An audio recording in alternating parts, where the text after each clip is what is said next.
आप सभी मित्रों का एक बार फिर से आज के अनुग्रह मनन में हार्दिक स्वागत है। मित्र, आज हमारा विषय रहेगा जिस पर आज हम मनन करेंगे वो एक प्रश्न के साथ शुरू होता है और वो है, आप किसकी भेड़ हैं। आज के मनन का पद होगा यूहन्ना 10 और उसका 7। यहाँ ऐसा लिखा है, तब यीशु ने उनसे कहा, मैं तुमसे सच सच कहता हूँ कि भेड़ों का द्वार मैं हूँ। कुछ दिनों पहले मैं यूहन्ना 10 और उसका 27 पद पढ़ रहा था, जहाँ यीशु ने कहा, मेरी भेड़ें मेरा शब्द पहचानती हैं। रिपीट करूँगा, यीशु ने कहा, मेरी भेड़ें मेरा शब्द पहचानती हैं। मित्र, इस समय मुझे एक सत्य घटना स्मरण आई। ये ऑस्ट्रेलिया की घटना है। यहाँ भेड़ पालन एक मुख्य व्यवसाय है। तो ऐसा हुआ कि किसी व्यक्ति पर किसी ने भेड़ चुराने का आरोप लगाया, लेकिन जिस पर आरोप लगाया गया था उसने साफ इनकार कर दिया और उसने कहा, दरअसल ये झूठ बोल रहा है, ये भेड़ मेरी है। कुछ समय से मुझे ये भेड़ दिखाई नहीं पड़ रही थी, अब पता चला कि इसने चोरी की है। दूसरे व्यक्ति ने दावा किया कि भेड़ उसकी है।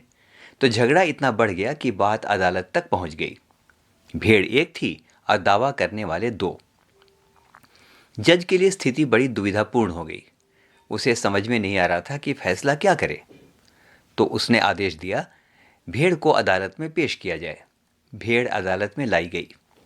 जज ने कहा, भेड़ को पर्दे के पीछे रखा जाए और दोनों दावा करने वालों को कटघरे में बुलाया जाए। बारी बारी से वो बुलाए गए। फिर उसने आदेश दिया, अब दोनों दावेदार भेड़ को आवाज़ देकर बुलाएं। सबसे पहले उस व्यक्ति को बुलाया गया जिसने मुकदमा किया था। वो चिल्लाता रहा लेकिन कुछ नहीं हुआ। अब उसकी बारी थी जिस पर मुकदमा दायर किया गया था। वो खामोशी से कटघरे में आया। उसकी आंखों से आंसू बह रहे थे। वो अपनी भेड़ के प्रति असीम प्यार से भरा हुआ था। भेड़ का नाम उसने प्यार से डेजी रखा था। सबकी आंखें उस व्यक्ति पर लगी हुई थीं। वो कटघरे में खड़ा हुआ और उसने ऊंची आवाज़ में पुकारा, डेजी। बस उसने एक बार ही पुकारा। मित्रों, अदालत में सबके आश्चर्य का ठिकाना न रहा। भेड़ मिमियाने लगी और दौड़ती हुई अपने प्रिय स्वामी के पास जा खड़ी हुई। मित्र, ये दृश्य इतना प्रभावशाली था कि सभी रोने लगे। जज की आंखें भी गीली हो गईं। जज ने फैसला लिखा, the case against this person is dismissed with immediate effect because his sheeps recognises the voice of his master.